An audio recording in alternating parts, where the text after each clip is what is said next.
Hmm. What's up? It's me. I know you guys are real surprised. It's loud. I'm gonna turn that fan off. Just a second. So many fans. Good God. Surprised we're not all deaf. What's going on, patrons? I'm gonna do these live at some point, but I just want to do kind of a trial run here. I gotta remember to look over there. I should put something over there so I don't forget, but I'm not gonna remember that. I'm trapped in my corner of my office because I put up this stupid grow tent. It's 4x4. Now I don't have any room. I'm jammed in this little space, which makes me look huge. I look giant on this video. Anyway, all right, cool.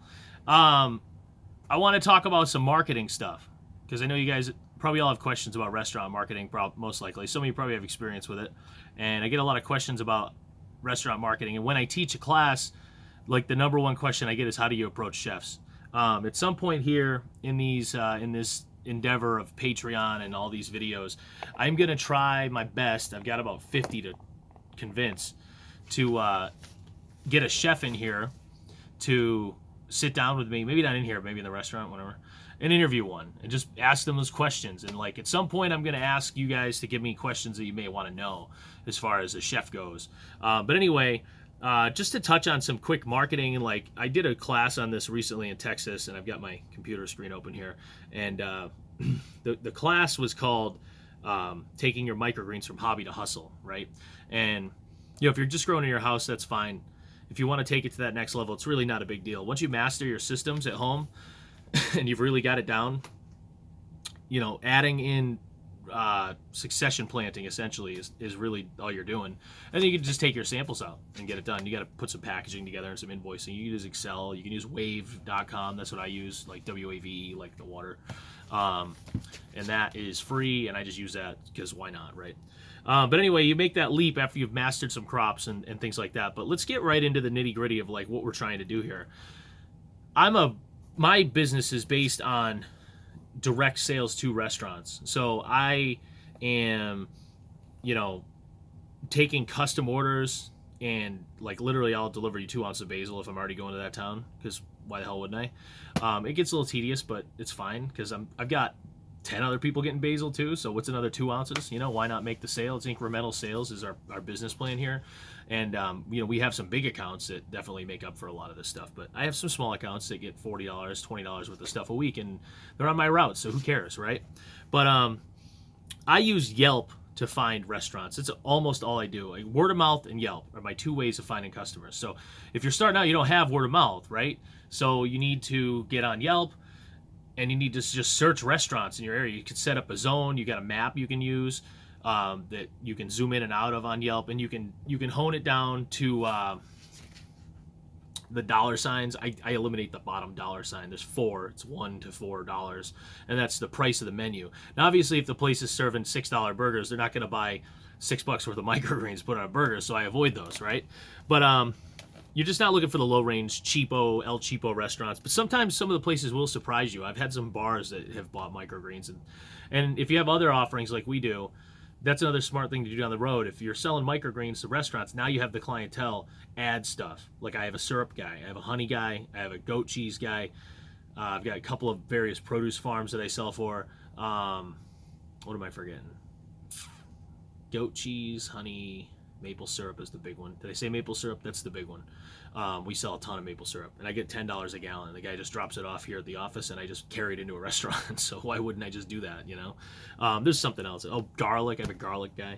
Anyway, you can find what we sell at dowiefarm.com/availability. It's always there. I just update it nonstop. That's the easiest way for me to get a fresh sheet out to my chefs. It's not very pretty, but it works. They don't look at it anyway. Chefs are a pain in the ass. They don't look at this stuff. They just order what they want, and then you don't have it if you tell them. So, but you're looking for clues in the Yelp search like tapas and local and farm to table and chefs. You're almost always looking for a place with a chef. You're never really looking for a chain restaurant, hardly ever. There are some higher end chains that maybe would work, and if you can nail one of those, man, that'll your business will be solid. I've been trying for a local one around here that's got a small one. And I have one that's got 5 locations, and I do well with them, but it only really ends up being about $150 a week from them. Maybe if I have cilantro going, it'll get up to 300 because I got two of them that will get cilantro. Often, not regularly, but often. Where am I? Where am I in this little? I'm just kind of looking at my notes from that class. Head chefs. Yep. Look at the pictures. There's tons of pictures on Yelp. You can go through and the people take the pictures. The annoying people that take all the pictures of their food. You go through and you look at everything, and you'll see microgreens. Don't assume that they have a guy like you or a girl. Assume that they are using a shitty produce company or someone who doesn't know what they're doing, all right? Or someone who just sells like 3 things. Now, if you're somebody who sells 3 things, you start out, that's fine. I was there too. But like expand your product line as chefs request stuff, and then you'll be at a better advantage later on trying to work with grabbing more accounts, right? All right. Anyway, so you're looking for greens in the pictures. A lot of times you'll see radish and stuff you can identify, and if it's generic-y stuff and it doesn't look great, it's probably shitty produce company microgreens, and that's our target, is to beat produce companies. Like, that to me is the thing, is like, I price match the produce company pretty much on the basic stuff, and then I charge higher for the nice stuff. So like my salad blend, you can get 8 ounces of salad blend from me for $22. That's like $1 or $2 cheaper than the produce company, and it's 1,000 times better. But I turn around and sell you cilantro for 5 an ounce, and the produce company charges 3. But my shit lasts, for 14 days, so it's fine. And mine comes washed, and it comes in a great package, and it's reusable, and that makes them feel good about life. So that's all marketing. My packaging is marketing too. It's all marketing.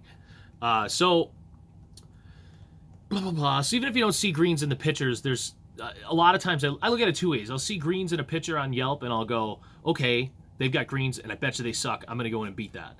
If I don't see greens and I see food that should have greens, I go, they've used the produce company's greens and they sucked, and that chef's smart enough to not use them. So he's waiting for me to walk in. So it just depends on how you want to look at that. But let's move on to when you show up. I want to talk about that more because that's the important part. When you show up to a restaurant, you have to do it. Monday's sketchy. It's doable, but it's not your best day because a lot of restaurants close on Monday too. But like Tuesday, Wednesday, Thursday, between 2 p.m. and actually like 2:15 and about 4, you can push to 4:30 if you're comfortable with it. But once you get good at this, and once you just are like, I do this all the time, so whatever. And it's like a real small window, so it's hard to get out and do marketing. You get about 5 packages together of samples, and you get out there and you just hit 4 to 6 restaurants. I've hit 8. It's tough. You're really pushing it. Some place you're gonna go in there just gonna be like off, whatever, and you're just gonna be out of there, so you're fine. And sometimes if they're douches, I don't even like leave my samples with them if I know there's no hope. I'll take them somewhere else. So what do they want? What is a chef looking for? What I think a chef is looking for. We're gonna do an interview and I'm gonna ask them these questions, but like what I think they want is ease of ordering. They don't want you to be a pain in the ass. All right, and that's huge. Like I actually had a chef today tell me they don't order from one of my competitors because their sales rep is a huge pain in her ass, and every time he starts to talk, she wants to hit him. That was like her exact words. Don't be that person, be you and go in and have a good attitude. And don't be annoying, I guess. Consistently great products, that's what they want. They want it to be there all the time. They want to know you're going to show up, and they want to know it's not going to rot. Now, you have some leeway. Like, you can make some mistakes, obviously, because everyone does. But for the most part, they want to be able to count on you. And they don't want to have to scramble to get something that you've convinced them to put on their menu pretty much. Like if, you're, hey man, I got all these sunflower greens left over. Do you want to use them? And they're like, oh yeah, I guess, I don't need them. And then they like them and they bring them in and use them and then you're out and they're pissed because now they got to go scramble to get them and they're going to be subpar. So I don't know why I always look at the wrong side of the camera. I'm not even looking at myself. I'm just looking over there for no friggin' reason. And if I switch the camera, I still look to the wrong side, so it doesn't work. I need a little sticker, right? It's a big finger right there. All right, they want great shelf life, and that's where you compete with produce companies, is like the produce company produce sucks, and the microgreens really suck. And that stuff dies on them in 3 days. Now, I wash everything, and part of the reason I wash is because I get a great shelf life because I wash. So I've tested my stuff side by side. I get 3 to 7 days out of certain crops because I wash them. And it's just a weird thing. I don't know why. I'm not enough of a scientist to know why. I think it has something to do with rehydrating. I know when I worked in restaurants, if you get shitty salad blend in, like regular, lettuce, you would soak it and it would rejuvenate. It's like celery, so maybe it's something to do with that. But I also think it has something to do with the temperatures. I talked to Dallas Hayes about this, and you're dropping that temperature down. It's almost like if you're harvesting outside, you have that crop heat, that field heat, or whatever they call it, when you do like basil and you need to bring it to a temp fast. The washing process really nails that, you know? All right, they want reliable, consistent delivery, so you need to have a consistent delivery schedule. We do every Tuesday and Friday. Every time I've played with that, we've lost sales, so we don't play with that anymore, like at all. But they want to know you're going to come, you know, often. Now, I do only go once a week to Boston, and it doesn't seem to affect me too much. I'd rather go twice. I don't really have the business there to warrant that. But I do my New Hampshire route and my Northern Mass route and my coastal route twice a week, every single week, no matter what. We don't get as much on Tuesday as we do on Friday, but it's worth it. We aim for 500 in sales on Tuesday, 1,500 on Friday for $2,000 a week. We usually do 300 to 700 on Tuesday. You know, we hit it pretty much. I'd love to grow that. All right. Where am I? I'm exhausted today. Reliability, I talked about that once a week. New things they can't get elsewhere. That's another big thing about what chefs want. They want to try new shit all the time. That's why, like, today I planted some lime basil. I just grew some buckwheat. I did stuff like that. I've never offered either one of those. So, like, the buckwheat's going to be a new thing. The lime basil will totally be new if it grows. And that's really cool. They love that stuff because they can't get that from the produce company a lot of times at all. So they want to try new flavors, things like that. Almost always when I offer a new product, it sells. I'm like, I send out a text and say, hey, here's the availability list. I provide the link to the website, and I say, I'll highlight one item every time I send out this text. And if I have a new micro, I will put that in there, and I'll tell them there's a limited amount or whatever. But often, like if I want to move black garlic for my garlic guy, I'll throw that on there instead, because that's an easy sale for me. And if I have an excess amount of stuff, I'll do that, but I'll only send that to people that don't order it. So if I have a guy that gets radish every week and I have 2 pounds of radish extra, I'm not going to go ahead and say, hey man, do you want the radish for $10 for 8 ounces? Because I'm going to lose $30 on that transaction. Why would I ever do that? You know, or 15, but whatever. So anyway, all right, so when you go in, between 2:15 and 4:30 is your time. All right, I'm going to wrap this up in 3 to 5 minutes here. I'm going to give a quick overview.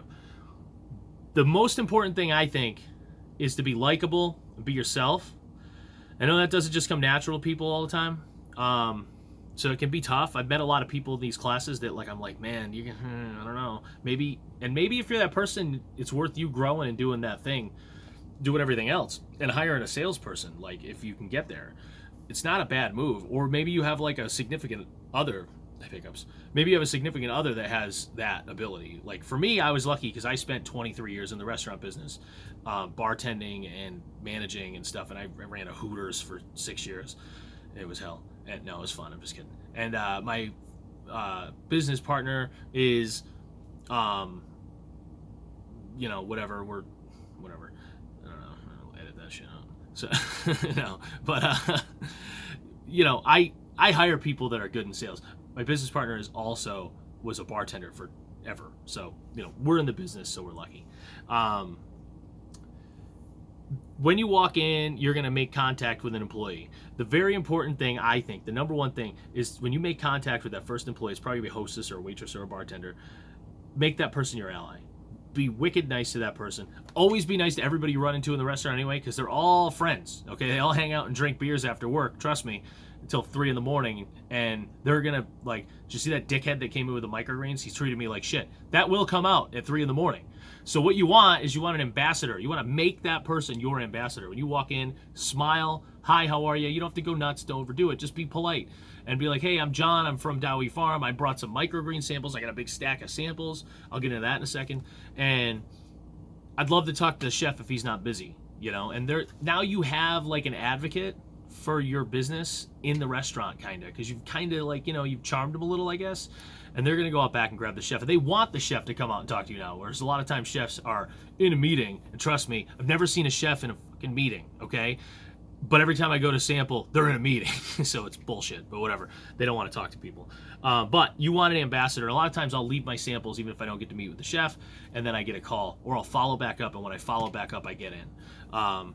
So on samples, usable amounts is what I do. So if I have radish and I'm bringing salad and stuff like that, I bring 4 ounces of each. I bring enough for them to use, because what I want them to do is see it on their food, try it. I want them to eat it. I want them to abuse it and see how good it is and how long it lasts in their cooler. And I also want, if they have some other shitty greens in there, I don't care whose they are, I want them to go, you know what, these are better. Get rid of those. We'll use these for the next 3 days, and then we'll buy this guy's stuff next week. That's what I'm trying to do. So I will show up with 3 to 5 items, 4 ounces each. Unless it's an herb, I'll bring 2 because it's more voluminous.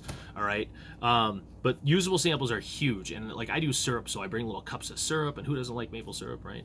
So obviously, your business cards, your fresh sheet, and all that stuff you have to bring with you. I bring a copy of a generic version of my fresh sheet with me because everything else for me is web-based. But it covers the stuff that I know I always have, and it tells them the prices, and it's real easy. And it covers all that other stuff I sell, so that's nice. So dress right. If you're new and you're starting out, find someone that'll make you 1 t-shirt, all right, and do that. And just get a t-shirt so you look professional. All right, quickly wrapping up here. Go in, talk to them, get to the chef, hopefully, when you're talking to them. Ask them if they use microgreens, and shut up and let them talk. And if they're not going to talk first, then you maybe have to say something else. But let them talk and let them tell you, and listen what they're saying, and listen what maybe the problems they're having and what they're looking for, and so on. And then the next most important thing, I think, is try to get an order before you leave. And if you can't get an order, at least get a cell phone number so you can text that guy on your next delivery day and give him a little reminder the day before. Hey man, I'm delivering again tomorrow. And keep doing that, and you're going to get him into a routine of you bugging him. He's either going to tell you to cut the shit and stop texting him, or he's going to start ordering. I've only ever had one chef tell me to stop. So that's it. Easy stuff. And then just be consistent. I'm running out of time on the camera, and I'm trying not to have to edit this stuff. So, hey, thanks very much. That's my basics on marketing and talking to chefs. I'm going to go more in depth on this stuff as we go forward. I really appreciate you guys' support, and that's all we got. I'm going to Florida on Friday, even though I shouldn't be. And then when I come back, I'll be putting out another video.